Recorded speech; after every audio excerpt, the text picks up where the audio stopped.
Bonjour, ce sont des jeunes reporters. Nous allons vous poser quelques questions pour apprendre sur votre candidature au Comité international olympique. Donc d'abord, je voudrais savoir si en 2004 vous avez donc été porte-drapeau de votre pays. Quelle sensation avez-vous ressenti à ce moment?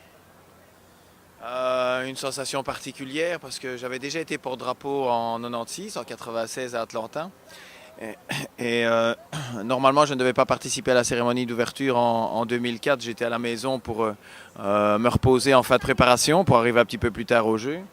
Et donc, c'était vraiment une grande surprise parce que la veille de la cérémonie d'ouverture, j'étais toujours à la maison. Le chef de mission m'a téléphoné pour me demander si j'étais d'accord d'être porte-drapeau. Évidemment, j'étais à la fois très surpris mais très heureux.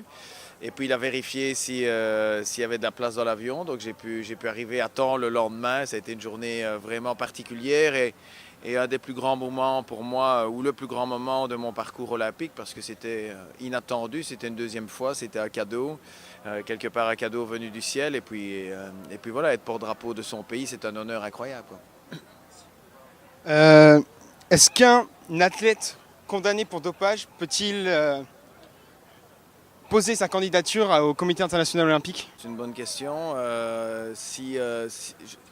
Je pense que déjà comme athlète, s'il a fini sa suspension, il peut revenir.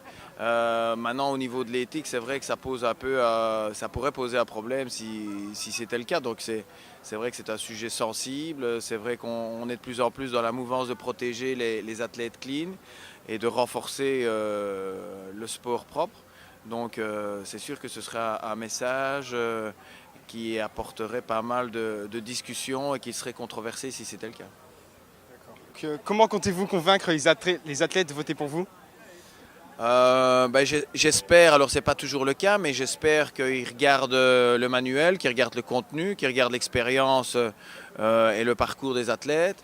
Bon voilà, moi j'ai été à 7 Jeux, ça fait déjà une grosse dizaine d'années que je suis dans la commission des athlètes dans mon pays, président à l'Europe et en Belgique. Donc voilà, j'ai déjà pas mal d'expérience. Maintenant, je sais aussi que beaucoup d'athlètes qui sont ici n'ont aussi pas la connaissance de l'existence de la commission des athlètes dans leur pays et même au CIO.